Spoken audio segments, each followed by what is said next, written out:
Notre service est un service de maladies infectieuses et tropicales généralistes, c'est-à-dire qu'on s'occupe à la fois d'infections bactériennes, virales, parasitaires. On prend en charge des patients qui ont la tuberculose, qui ont le VIH, mais également on a une forte valence de dermato-infectieux et de médecine des voyages. Et donc habituellement on prend en charge l'ensemble du champ des maladies infectieuses. Et depuis quelques jours, on s'est mono fixé et on ne fait plus que du coronavirus. Le délai de contagiosité pré-symptomatique, c'est-à-dire à partir de quand on a été infecté par le virus, on peut le transmettre sans forcément avoir de symptômes.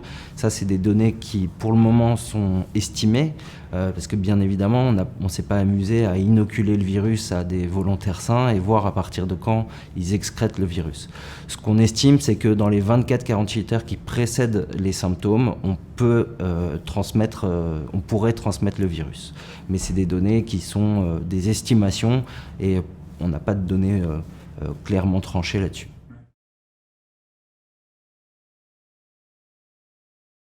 Alors, la durée pendant laquelle un patient infecté va être contagieuse, c'est un peu la même chose, c'est-à-dire qu'on a quelques données sur les premiers cas qu'on a eu en France, où on a surveillé leur prélèvement respiratoire pour voir à partir de quand ils étaient négatifs, c'est-à-dire on ne retrouvait plus de traces du virus dans leur prélèvement. Sur quelques patients, on a l'impression que c'est aux alentours de 10-14 jours, voire peut-être un peu plus. Ce qu'il faut bien retenir, c'est que détecter le génome ou l'ADN ou l'ARN du virus ne veut pas dire que le virus est vivant et infectant. Toutefois, sur les quelques données qu'on a, c'est au moins 10 jours, voire 14 jours. Donc à l'heure actuelle, ce qu'on estime, c'est qu'un patient qui n'a plus de symptômes est probablement non contagieux, car même s'il a des traces de virus en lui, c'est les symptômes qui vont être responsables de la dissémination. Alors les patients asymptomatiques, c'est la grande question, c'est-à-dire qu'ils peuvent être porteurs, potentiellement ils peuvent transmettre, et ça on ne sait pas bien pendant combien de temps on peut être porteur asymptomatique. C'est des questions auxquelles on n'a pas de réponse claire à l'heure actuelle.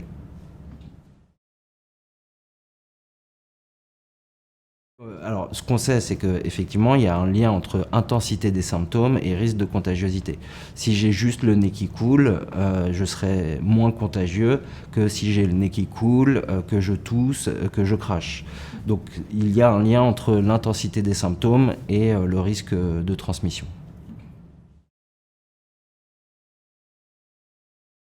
Alors, les personnels de santé doivent déjà mettre en place les mesures barrières. Donc, quand ils sont exposés à beaucoup de patients, ils doivent mettre un masque, essentiellement un masque FFP1, c'est un masque chirurgical, voire des masques FFP2 s'ils sont amenés à faire des prélèvements, à avoir un haut risque d'aérosolisation des crachats ou des postillons des patients. Et puis ils doivent aussi porter des gants, se laver les mains régulièrement.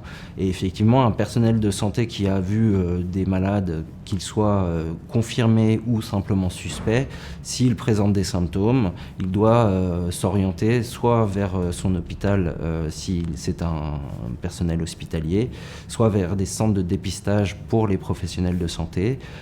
Et sur Paris, par exemple, l'Hôtel-Dieu a ouvert une unité ambulatoire de dépistage des professionnels de santé, qu'ils soient hospitaliers ou non hospitaliers. Pour les gens de province, il faut qu'ils se rapprochent de leur établissement de santé de référence. Vous pouvez retrouver ça sur le site du ministère de la Santé ou sur le site infectiologie.com.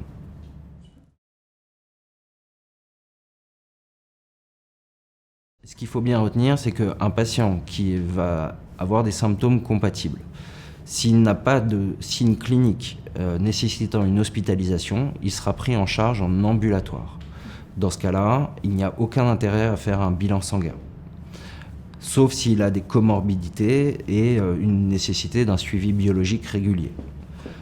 Si le patient est hospitalisé, auquel cas on va faire le prélèvement respiratoire, confirmer qu'il est infecté par le coronavirus Covid 2019 et on va faire un bilan biologique comme on aurait fait pour tout patient hospitalisé avec une pneumopathie ou une bronchopneumopathie nécessitant une hospitalisation.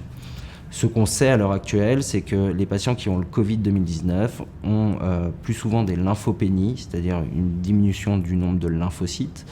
Et il y a quelques données sur la charge virale dans les prélèvements respiratoires et sur une augmentation des LDH qui pourrait être corrélée avec une évolution défavorable vers J7, J8. Mais c'est des données assez préliminaires et qu'on est en train d'essayer de confirmer.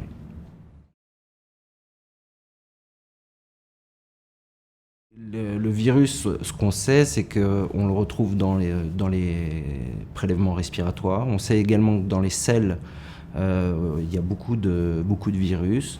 Dans la sueur, c'est beaucoup moins important, mais il faut retenir que ce virus se transmet par voie de postillon, mais également par contact si le patient est symptomatique. Et donc dans ce cas-là, c'est pas simplement la sueur qu'il faut retenir, mais c'est que si on a un cas suspect, tout professionnel de santé doit mettre des gants pour les examiner ou faire des soins, et puis une fois les gants retirés, se laver les mains avec des solutions hydroalcooliques.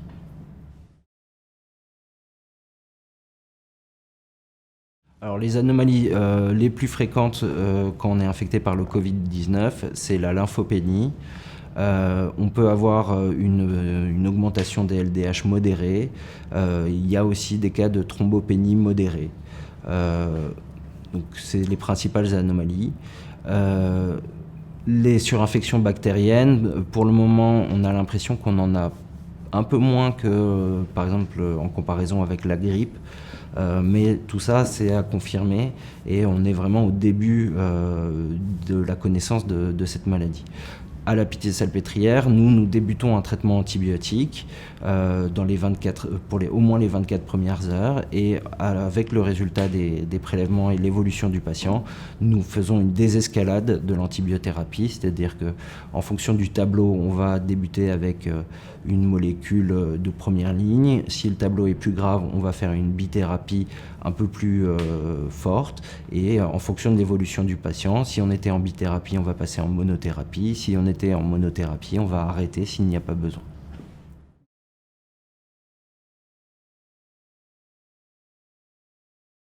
Alors, la question des températures, c'est un peu compliqué. Probablement qu'en dessous de moins 20 degrés, le virus ne survit pas dans l'air et qu'au-dessus de 50 degrés, il ne survit pas non plus. Après, toute la question du climat, pour moi, est une fausse question, puisque on voit bien qu'en Australie, alors que c'est l'été, à Singapour et en zone intertropicale, où il fait 30 degrés, le virus se transmet quand même. Ce qu'on sait, c'est que en Europe, en tout cas, l'hiver, on a tendance à plus rester à l'intérieur. Et donc à être en proximité les uns des autres, alors qu'au printemps et l'été, on a plus tendance à être dehors.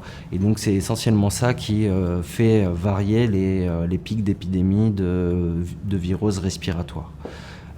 Le climat en lui-même ne changera rien puisque les humains sont non-humains pour ce virus, et donc ce virus s'arrêtera une fois qu'il aura contaminé 50 à 70% de la population et que nous aurons fait des formes mineures ou asymptomatiques ou des formes symptomatiques et que plus de 50% de la population aura développé une immunité.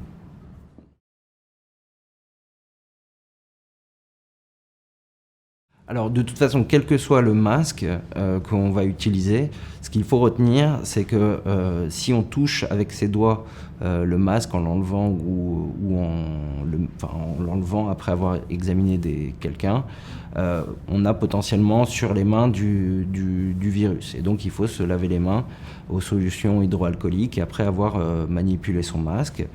Ce qu'on sait, c'est qu'un patient qui est suspect, s'il porte un masque de type chirurgical, ou même tissu, et que nous portons aussi un masque de type chirurgical, le risque de transmission est quasi nul. Ce qu'on sait également, c'est que pour tous les soins où on va être fortement exposé, c'est-à-dire le prélèvement nasopharyngé, le prélèvement par crachat, l'intubation, tous les gestes techniques où on est en contact avec le système respiratoire du patient, là, il faut porter un masque FFP2 quand on est professionnel de santé pour diminuer le risque de transmission, et qu'avec un masque FFP2, on est protégé. Encore faut-il l'utiliser correctement, c'est-à-dire que c'est des masques qui ont un système de double élastique, avec un élastique qui doit passer au-dessus de l'oreille et un qui doit passer en dessous de l'oreille. Il faut l'adapter correctement à la forme de son nez, et pour les hommes, il vaut mieux être rasé et abandonner la barbe de 3 jours qui est si brooklynienne, mais qui crée des fuites. Les masques FFP1, quels qu'ils soient, ont un effet barrière avec des capacités de filtration moindres que les FFP2 et que les FFP3. Ce qu'il faut retenir, c'est que, à part certains patients extrêmement excréteurs de virus, et si on les voit dans un endroit confiné, qu'ils ont passé beaucoup de temps, le masque, là, il y a un risque qui est également une charge virale dans l'air élevée, où là, effectivement, le FFP2 fera mieux que le FFP1, mais on peut trouver plein de solutions pour pallier au manque de FFP2, c'est-à-dire ouvrir les fenêtres, ne pas laisser les gens dans des pièces fermées, et puis mettre un masque FFP1 aux patients et un masque FFP1 aux soignants. Et dans ces cas-là, c'est suffisant, même si on va le voir, l'examiner. Simplement, il faut retenir, quand on fait des gestes techniques ou qu'on est proche de la bouche ou du nez du patient pour des prélèvements ou pour tout autre geste technique, là, il faut porter un FFP2. Les autres situations, même en hospitalisation, aller examiner le malade. Si le patient a un FFP1, qu'on porte un FFP1 et que la fenêtre est ouverte, c'est largement suffisant.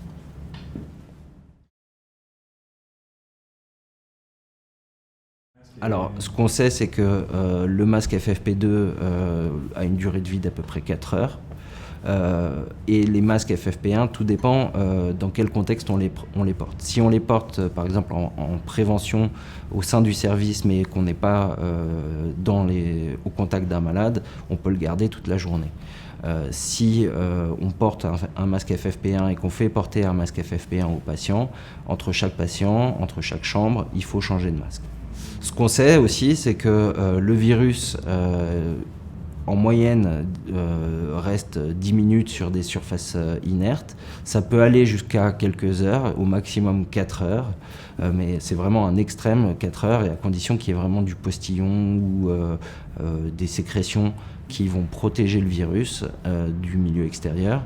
Mais oui, on peut imaginer une rotation des masques, mais ce qu'il faut retenir, c'est que si on fait une rotation des masques, à chaque fois qu'on va le manipuler, sur l'extérieur, il y a potentiellement du virus, et donc il faut se laver les mains.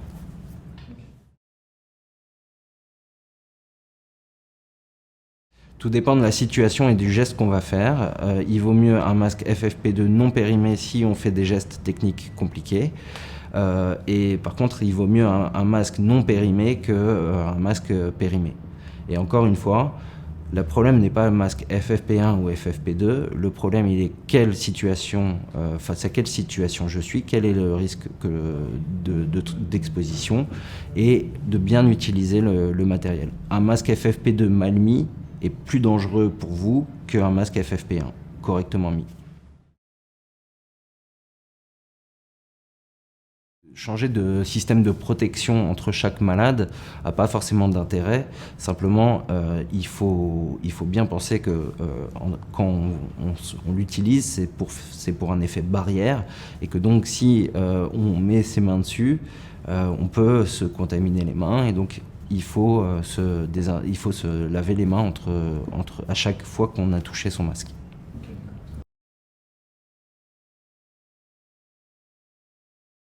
Alors ça, c'est une question assez difficile pour moi d'y répondre.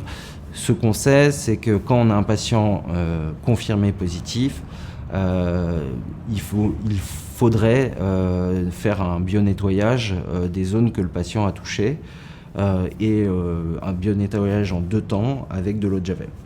Après, à nettoyer tout le cabinet, probablement pas, mais des lingettes imprégnées à l'eau de Javel pour désinfecter les poignées de porte, les chaises entre chaque malade, voire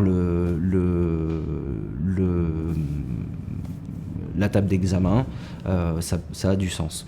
C'est-à-dire que là, on va être face à des situations où on ne pourra plus savoir forcément si le patient est confirmé ou simplement suspect. Et donc il faut considérer que tout patient qui a une fièvre isolée ou qui a des symptômes respiratoires est un patient qui a le coronavirus jusqu'à preuve du contraire. Et donc entre 2 patients, on désinfecte les surfaces que le patient a touchées avec des lingettes imprégnées.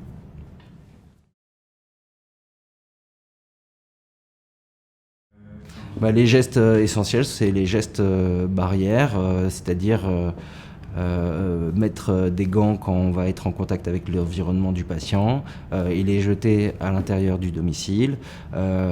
Essayer, autant que faire se peut, de toucher le moins possible l'environnement et donc demander au patient ou à son entourage, si c'est possible, d'ouvrir les portes, d'aider un peu, et puis porter un masque dès l'entrée, même avant l'entrée dans le domicile, et un masque de type FFP1 suffit.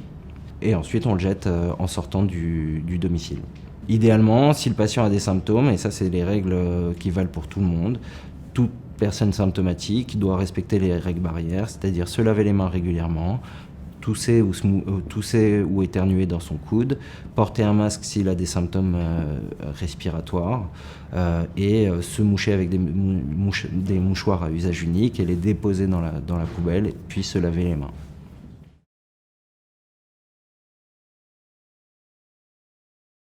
Ils doivent s'attendre à avoir une évolution en 2 phases, avec d'abord des gens qui vont venir avec des syndromes grippaux classiques. Et le gros message important, c'est les patients qui peuvent être paucisymptomatiques au début, vers J7, J8, peuvent s'aggraver.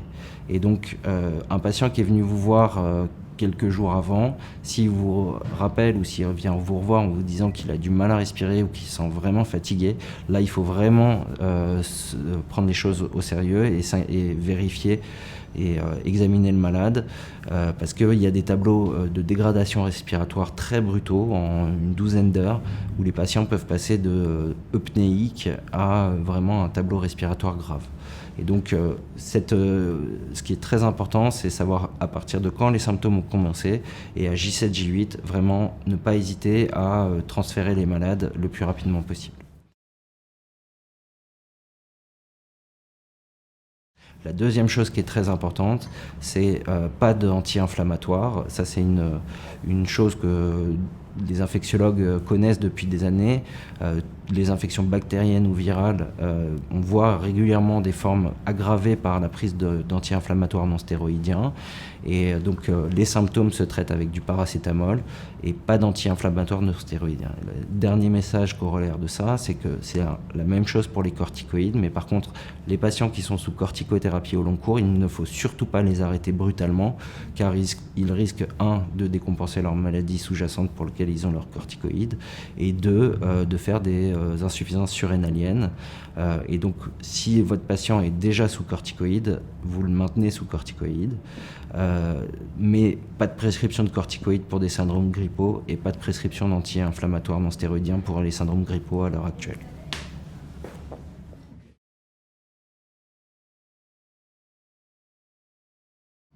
Alors, pour les femmes enceintes, on n'a pas beaucoup de données, on commence à en avoir. Ce qui apparaît, c'est qu'il y a quelques accouchements prématurés. Sur la Pitié-Salpêtrière, on en a eu quelques-uns où le bébé et la maman vont bien. On n'a pas mis en évidence de transmission de la mère à l'enfant du coronavirus, en tout cas dans la période péri-accouchement. Sur les premiers trimestres, les grossesses toutes débutantes. Il semblerait qu'il y ait quelques fausses couches, mais qui ne sont pas liées plus au coronavirus qu'à un autre virus. C'est simplement le fait que sur une grossesse débutante, avoir une infection, de la fièvre, tout ça, ça ne favorise pas la persistance de la grossesse. Mais c'est des données très préliminaires et on n'a pour le moment en tout cas pas de signal inquiétant pour les femmes enceintes, et donc il faut rassurer les femmes enceintes qui peuvent être exposées. Il n'y a pas de malformations pour le moment qui ont été décrites. Il n'y a pas eu de mort fétale in utero de décrite. Il peut y avoir, mais comme tous les ans avec toute virose, des fausses couches précoces et des accouchements prématurés liés au syndrome infectieux plus qu'au virus lui-même.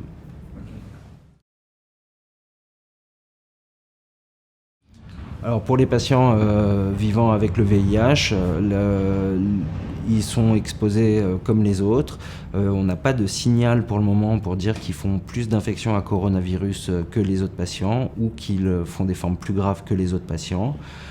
Normalement, si les personnes qui vivent avec le VIH sont vaccinées contre la grippe, donc ça aide un peu, en tout cas pour ne pas confondre le tableau respiratoire lié au coronavirus avec un tableau respiratoire lié à la grippe. Ils sont censés être également vaccinés contre le pneumocoque, qui est une des bactéries responsables de surinfection pulmonaire.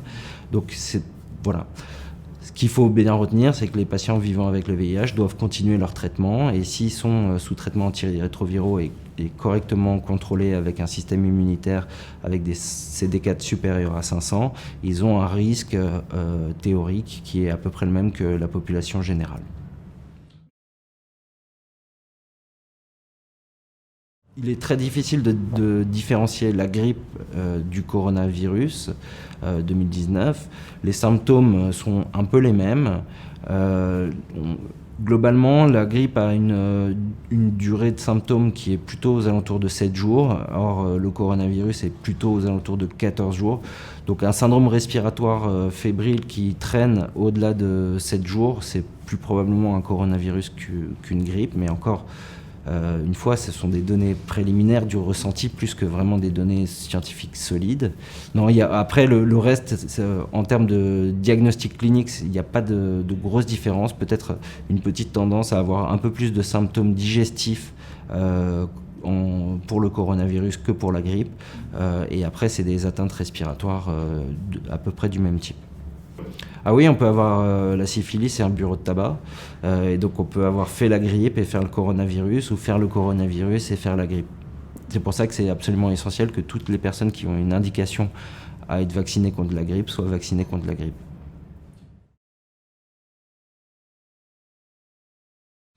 La question des arrêts de travail est une grande question. On peut faire des arrêts de travail aux patients symptomatiques, voire aux personnes exposées. Après, tout ça est évolutif, et si on arrive à une phase de confinement de la population, probablement que la question des arrêts de travail ne se posera plus. N'importe quel médecin peut faire un arrêt de travail, et c'est des choses qui sont revues après avec l'ARS et la sécurité sociale.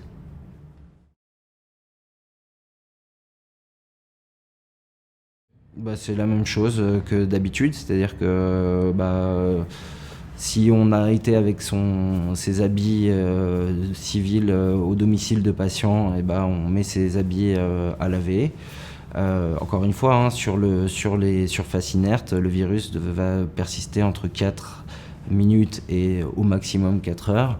Donc le mieux étant de mettre directement le linge dans la machine. Voilà. Après, quand on rentre chez soi, on se lave les mains et puis on respecte les mesures barrières comme tout le monde.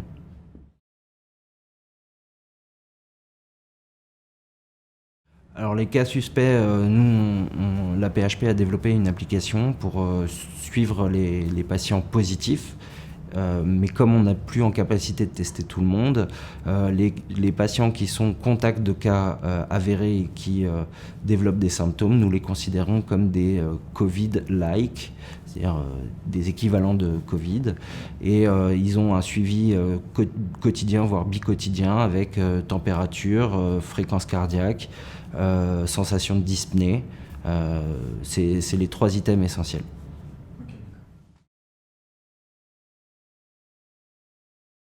Alors, les enfants, on a des données pour nous dire que oui, ils peuvent avoir le virus, à moins d'avoir des pathologies, ils font quasiment pas de forme nécessitant d'hospitalisation et encore moins de formes graves. Il n'y a pas eu de décès d'enfants de moins de 12 ans, y compris les nourrissons.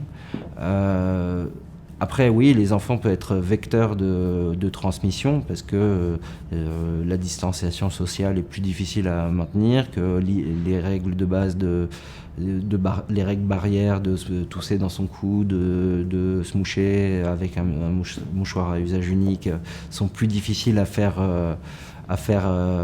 mettre en place chez nos petits. Après, c'est pas des pestiférés et il faut continuer à les aimer, à s'en occuper comme d'habitude. La seule chose, c'est effectivement si on a des personnes très âgées ou des gens très immunodéprimés ou avec des gros antécédents, et essayer tant que faire se peut de ne pas les mettre en contact. Mais si on est soi-même immunodéprimé ou porteur de pathologie, c'est difficile de s'exclure du contact de ses propres enfants. Et donc il faut essayer de mettre en place au maximum les mesures barrières et le moindre symptôme doit faire consulter. Et je pense que ça serait une mauvaise idée que d'imaginer une éviction de ses propres enfants, tant pour nous que pour eux.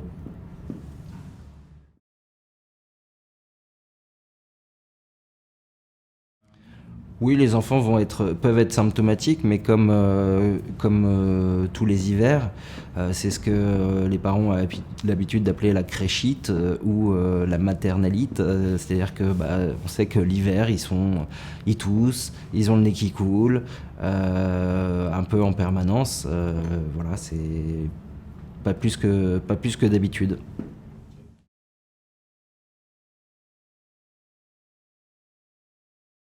L'idée qu'on va pouvoir réussir à contenir le virus est morte depuis bien longtemps. On a voulu continuer de penser qu'on y arriverait, mais c'est une illusion. La seule chose qui va faire s'éteindre l'épidémie, c'est une fois que le virus aura contaminé tous ceux qu'il avait à contaminer. Euh, c'est la seule chose. Et donc la seule chose que nous pouvons faire à l'heure actuelle, c'est effectivement de ralentir le pic épidémique, de l'étaler le plus possible, afin d'avoir une adéquation entre les moyens médicaux disponibles et les besoins de prise en charge hospitalière et de réanimation qui vont être liés à cette infection. Quand on regardera à la fin de l'épidémie, dans 1 ou 2 ans, on s'apercevra que oui, 99% des gens ont fait des formes bénignes ou asymptomatiques, que 1% des gens ont nécessité une hospitalisation, que 0,1% des gens auront nécessité une prise en charge en réanimation et que un peu moins de la moitié des gens qui seront allés en réanimation auront décédé de l'infection. Mais le problème, c'est que si on a un pic épidémique, si on considère qu'on va avoir 50 à 70% de la population qui va être infectée, mettons 50%, en France, ça fait 35 millions de personnes. 35 millions de personnes, si on prend 0,1%, ça fait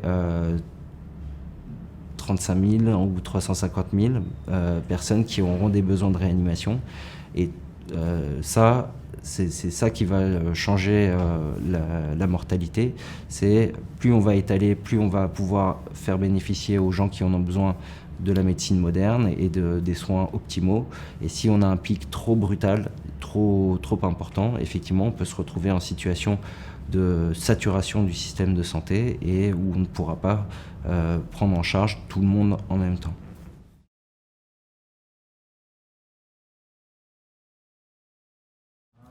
Alors, H1N1 et SARS sont deux épidémies antérieures. Il faut se rappeler que SARS, la mortalité c'était 30%, mais il y a eu très peu de cas.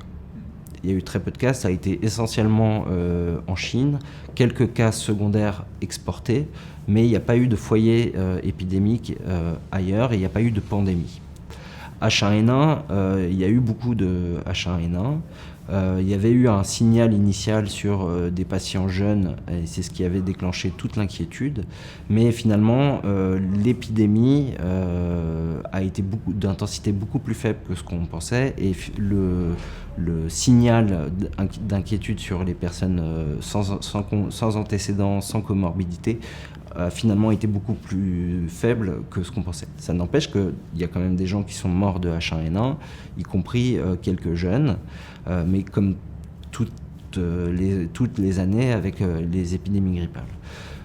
H1N1, il y a eu beaucoup de mesures qui ont été prises, de vaccination, des mobilisations d'étudiants, de retraités, des stocks massifs de traitements et de masques, et finalement l'épidémie n'a pas été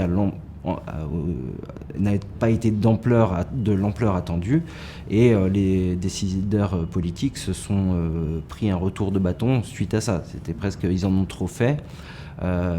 Voilà. Là, face à cette épidémie de coronavirus, il faut qu'on soit honnête. Nous, les premiers infectiologues, moi y compris, le discours initial était très rassurant. Et on avait à la fois tort et raison. C'est-à-dire que oui, c'est un virus qui est à l'échelon de la population peu grave, puisque, comme je vous ai dit, il y aura, quand on fera les comptes à la fin, je pense qu'il y aura 1% des patients qui auront rencontré le virus qui auront nécessité une hospitalisation. Donc le message est vrai. Mais le problème, c'est que quand on a un virus qui va toucher 50 à 70% de la population, ce 1% en nombre total, il est beaucoup plus important que lorsque ça touche que 1, 2 ou 3 millions de personnes. Et donc le message à l'échelon populationnel est vrai, mais à l'échelon individuel, ça va faire énormément de cas graves, probablement énormément de décès, et donc autant de drames personnels et familiaux. Mais on n'est pas face à un virus qui tue 50% de la population, on n'est pas face à un virus qui va, par exemple, tuer les enfants. C'est un virus qui tue les plus fragiles, les plus âgés, et comme à chaque fois, comme tous les ans, il y a quelques cas de patients qui vont décéder, qu'on estime ne pas avoir de comorbidité, mais qui probablement ont des systèmes immunitaires particuliers, qui en l'absence de ce trigger-là, de ce virus-là, n'auraient pas fait de cas grave, mais qui eux ont fait un cas grave. Et ça, pourquoi on n'est pas capable de le prédire et d'alerter et de prendre en charge. Mais tous les ans, toutes les épidémies respiratoires virales font des dégâts, y compris chez des patients sans antécédents. Simplement, habituellement, c'est 50 cas éparpillés sur toute la France par an. Là, on va être face à un pourcentage similaire, mais sur un nombre total de malades graves beaucoup plus important. Et donc, ça va impressionner et faire peur, à juste titre. Mais d'un point de vue statistique, ça ne sera pas différent des autres années. Ce qui change, c'est l'ampleur de la pénétrance de ce virus dans la population humaine.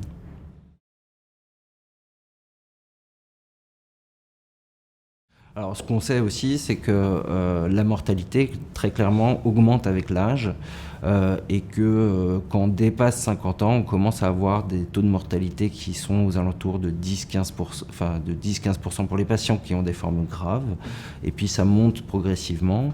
On n'a quasiment pas de on n'a pas de décès chez les enfants de moins de 12 ans. Mais ce qu'il faut retenir aussi, c'est que c'est des chiffres sur des patients hospitalisés avec des formes graves, et toutes les données à l'heure actuelle en termes de mortalité sont surestimées, puisque par exemple nous ne testons même pas 10% des patients qui ont un tableau potentiellement lié au coronavirus. Et donc ça, c'est des données et des pourcentages qu'on pourra avoir à peu près fiables à la fin de l'épidémie quand on fera des enquêtes sérologiques.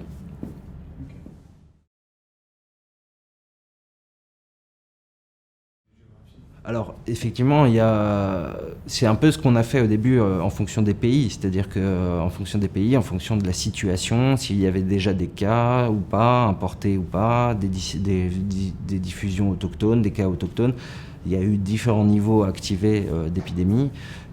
Pour Je pense honnêtement que les régions qui sont le moins touchées à l'heure actuelle doivent anticiper, et pas anticiper une étape après l'autre comme on a fait, mais anticiper pour être en capacité de faire face d'emblée à la phase dans laquelle nous sommes.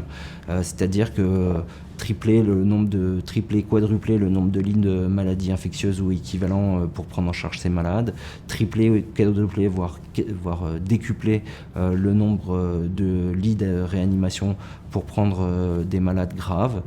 Et c'est que à ce prix-là que dans les régions les moins touchées à l'heure actuelle, ils pourront faire face. Si on continue de vouloir faire du step by step comme on a fait depuis le début, eh ben, ils vont se retrouver dans la même situation que nous, c'est-à-dire de devoir en une semaine transformer l'intégralité du système de santé régional. Et là, il faut profiter, ce qu'on n'a pas su faire, nous, de l'expérience italienne, puis de l'expérience de la région Est, puis de la région Île-de-France. Et il faut que l'ensemble des régions se préparent à vivre exactement la même chose que nous. Il n'y a aucune raison que les franciliens ou les habitants du Grand Est soient différents des autres citoyens français.